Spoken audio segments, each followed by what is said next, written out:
O que? É dar um susto na água fervendo, aproximadamente 30 segundinhos, para a gente intensificar essas cores do espinafre. Com isso, você tira as folhas dele aqui, ó, o talo central, e vem aqui só as folhas rapidamente bater numa água, tá? Uma água aí fervendo, sem sal, sem nada. E aqui ele tava um verde um pouco mais claro, e a partir do momento que ele entra nessa água, ele fica um verde extremamente intenso. Desenvolve a clorofila nele, né? A clorofila fica bem viva. E essa clorofila, depois que sai da água fervendo, entra numa água gelada, eu tenho água com um pouquinho de gelo aqui, ela dá o choque térmico para o cozimento do espinafre, porque se ele ficasse cozinhando aqui muito tempo, ele ia perder essa coloração intensa e também ia perder as propriedades para a água. Então, isso aqui eu corto a cocção dele imediatamente e, por fim, olha só a cor que ele fica. Olha só que cor maravilhosa que fica esse nosso espinafre, intenso.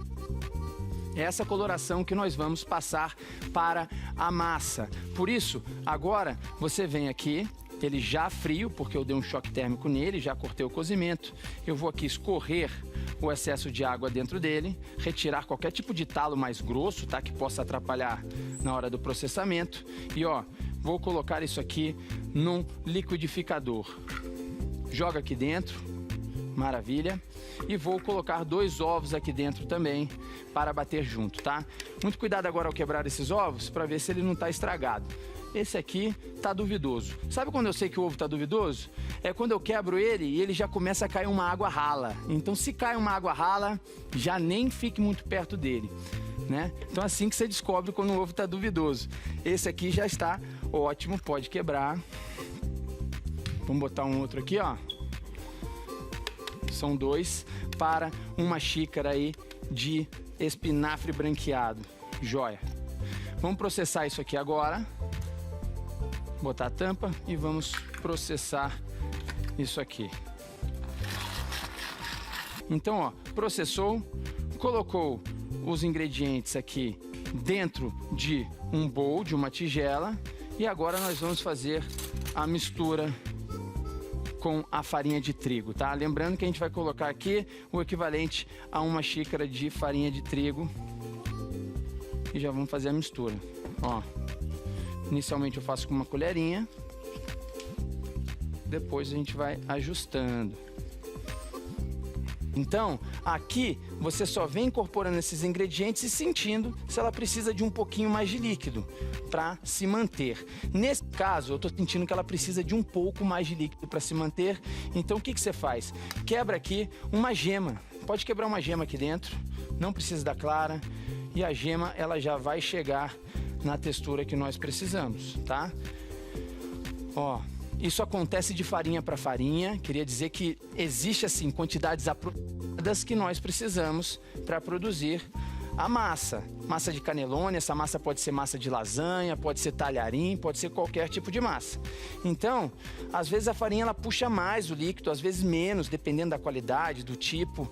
Então você vai sentindo aí, na hora que você estiver mexendo, que ela não pode ficar muito esfarelenta antes de você deixar descansar, tá? Ó, ela tem que ficar desse jeito aqui que eu tô te mostrando. Farinha já toda incorporada, a massa verdinha. E ó, você vai agora colocá-la para descansar, coberta ou por um pano úmido, ou pode ser também por um filme plástico. Vai colocar essa massa aqui para descansar dessa maneira aqui, ó, em bolinha assim, ó, por aproximadamente uns 15, 20 minutinhos. Isso aqui você pode colocar em temperatura ambiente, não precisa manter na geladeira, tá? Então deixa ela descansando aí esse tempinho, que vai ser muito bacana para ela já ganhar um corpo, absorver a farinha, absorve todos os líquidos, e daí a gente já vai ter uma massa como essa aqui, ó. Ó, olha só que beleza. Uma massa como essa aqui, verdinha, descansada, ela já fica mais macia, a farinha ela se acomoda de fato, tá? E essa massa agora nós vamos terminar de cilindrar. Ela fica ainda mais úmida, mas não tem problema, porque nós temos farinha para o cilindro. Caso você não tenha esse cilindro em casa, tá vendo aqui, ó? Esse aqui é o cilindro caseiro.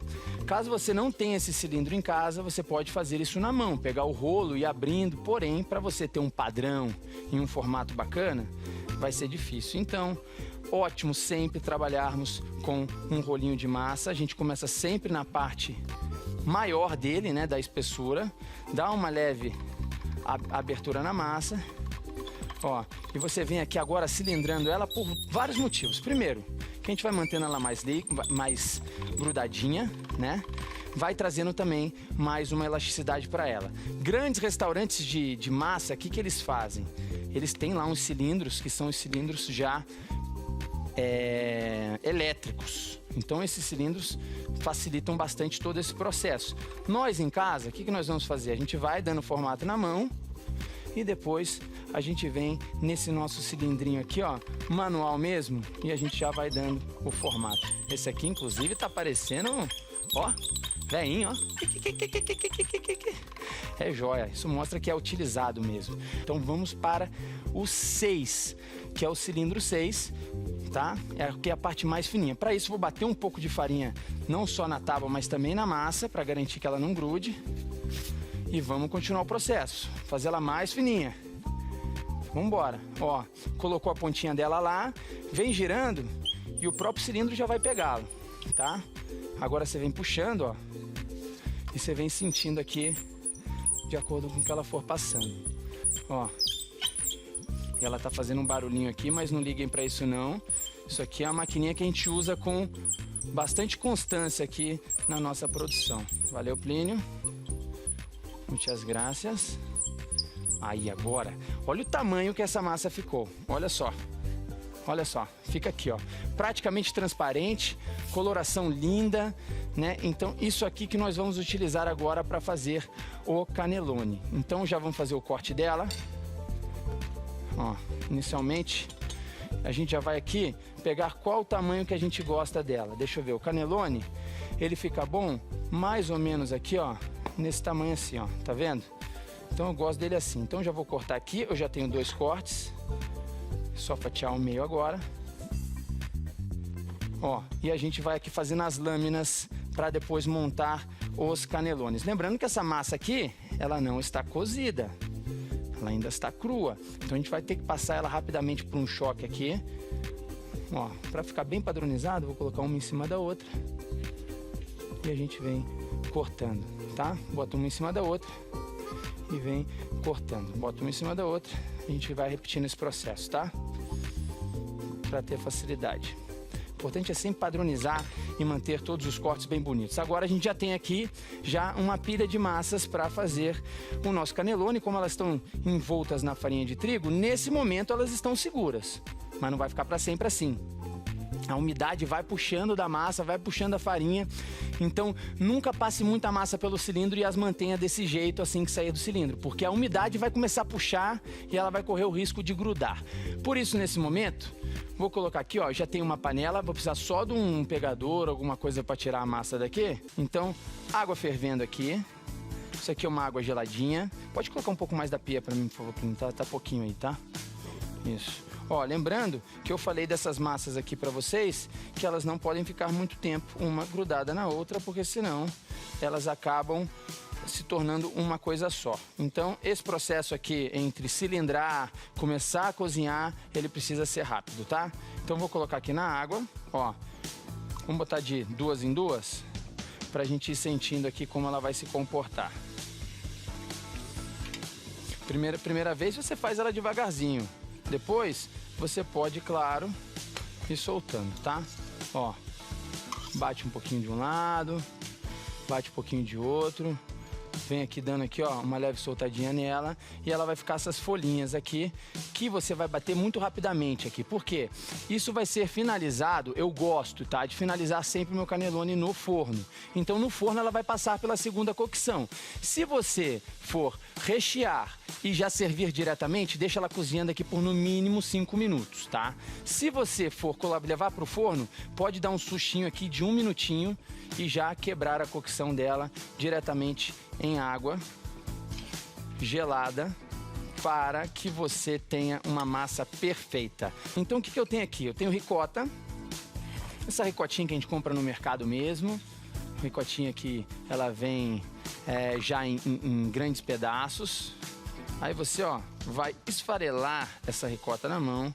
Ricota que é um queijo extremamente branco, branquinho. É reaproveitação do soro do queijo Minas que faz a ricota. Então é um queijo mais magro, mas também, obviamente, tem aí os ônus, que é um queijo menos saboroso, tá? Então vou colocar aqui para saborizar esse queijo bastante manjericão. Vou colocar, pode ser um pouquinho de mussarela, como também pode ser um pouquinho de parmesão, ou pode ser os dois, ok? Então vou botar aqui um pouquinho de mussarela, ó. E aqui a gente vai temperar com um pouco de azeite para dar uma liga. Olha esse azeite, coisa linda.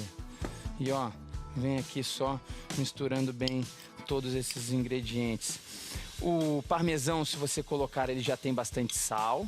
A mussarela já tem um pouco de sal na composição, então sugiro colocar o sal no final, depois que você misturar todos os ingredientes. Caso necessário, sim, coloque sal. E ó, eu gosto dele assim, ó, tá vendo? Bem bonitinho, bem molhadinho, bem brilhoso do jeito que está. Joia! Então agora, pode deixar ele de ladinho. Eu vou colocar aqui, fazer uma, para mostrar para vocês, o nosso cannelloni. Então você vem na parte do centro dele, coloca o recheio. Lembrando que ele sempre pode vazar um pouquinho na lateral, mas depois você vai jogando o recheio para dentro com o próprio dedo, tá? Então, ó, esse aqui eu tô fazendo bem recheadinho, que eu gosto de um cannelloni bonitinho e recheado, tá? A luva escorrega um pouquinho, mas a gente vai dar o nosso jeito aqui. Vou ter que tirar. Não vai ter jeito. Joia. Então, ó, aqui a gente vem fazendo, né, a parte de pressionar bem, colocando tudo para dentro. E por fim, a gente vem fechando bem esse nosso cannelloni, ó. Ó, não falei que ele tende a vazar do lado? Não tem problema. Você vem jogando para dentro de novo e vem fazendo o fechamento dele até ele se tornar esse rolinho aí bonitinho, como eu acabei de fazer. Manteiga, pode botar aqui. Ó, vamos derreter essa manteiga com a farinha de trigo. Bota aqui a farinha e vamos fritar bem essa manteiga com farinha de trigo, tá? Beleza, ó.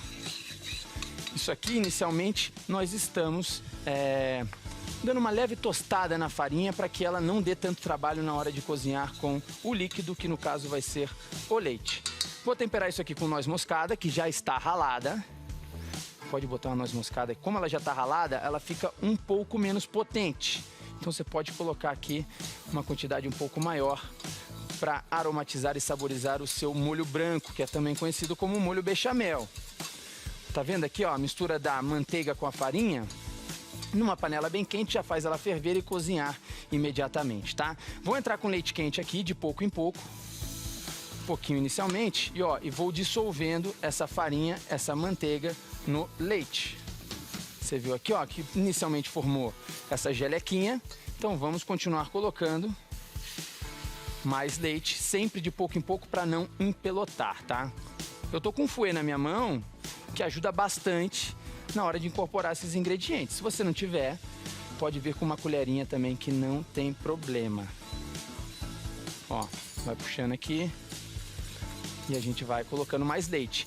Importante sempre fazendo essa gelatina aqui, ó, no meio do processo. Fiz 2 vezes já e essa terceira vez eu já consigo agregar o restante do leite e dissolver inteiramente a farinha e a manteiga no leite. Nesse momento inicial, você vai ver que a farinha vai dissolver e o leite ele vai ficar líquido, como se fosse um leite normal.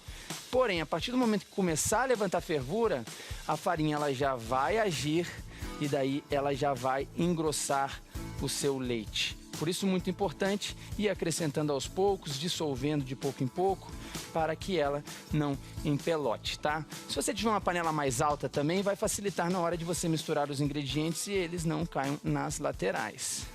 Ó, vem aqui incorporando, batendo bem, deixando o seu creme o mais lisinho possível. Ai, chefe, não consegui fazer o creme liso do jeito que você falou. Pode levar isso aqui no liquidificador, processar, deixar bem lisinho e voltar com ele para a panela, tá? Não tem problema, só vai dar mais trabalho para você. Entrar com leite quente também ajuda bastante na evolução e na rapidez que você vai fazer o seu molho branco. Ele já incorpora mais rápido, levanta a fervura mais rápido, dissolve a sua farinha mais rápido. Aqui ele vai ficar uns 5 minutinhos cozinhando, tem gente que deixa 10 minutinhos. Eu vou colocar com essa cebola piquê. A cebola piquê, eu peguei a cebola, parti ela no meio, deixei ela em contato com uma frigideira, sem óleo, sem nada, até ela tostar bem. Fica uns 10 minutos em fogo médio. Esse tostado vai dar bastante sabor para o nosso bechamel, um adocicado gostoso. Fora isso, espetei também os cravinhos da Índia na parte de cima, que também vai auxiliar a dar mais sabor. Pode jogá-la aqui dentro. Ó. E vamos deixá-la cozinhar aqui por aproximadamente esses 5 minutinhos que já estão quase completando. Diria, você tem bastante tempo em casa? Não tem problema, você vai utilizar agora desse tempo, vai baixar bem o seu fogo do seu bechamel e você vai deixar essa cebola passar bastante sabor para cá por esses 10 minutinhos, tá? Caso você tenha pouco tempo como eu, já finaliza aqui logo com sal, pimenta do reino. Ó, a cebola ela já passou um pouquinho da cor dela, do douradinho, já passou para cá, o seu molho já tá espesso. A sua farinha, por você ter torrado lá no início, ela também já cozinhou, então ela não tá uma farinha crua. E esse molho, apesar de poder ficar uns 10 minutinhos mais fogo baixinho cozinhando aqui, ele já está pronto para ser finalizado, tá? Olha como é que ele fica lindo, olha só como tá sedoso. O canelone já foi fechado, já foi recheado, mostrei qual que é o tamanho que a gente corta, qual que é a maneira que a gente recheia, como que a gente fecha, tá? Agora, vamos vir com esse bechamel por cima. Esse bechamel você pode vir aqui, ó, dando um belo de um banho nele, mas sem exagerar muito, tá?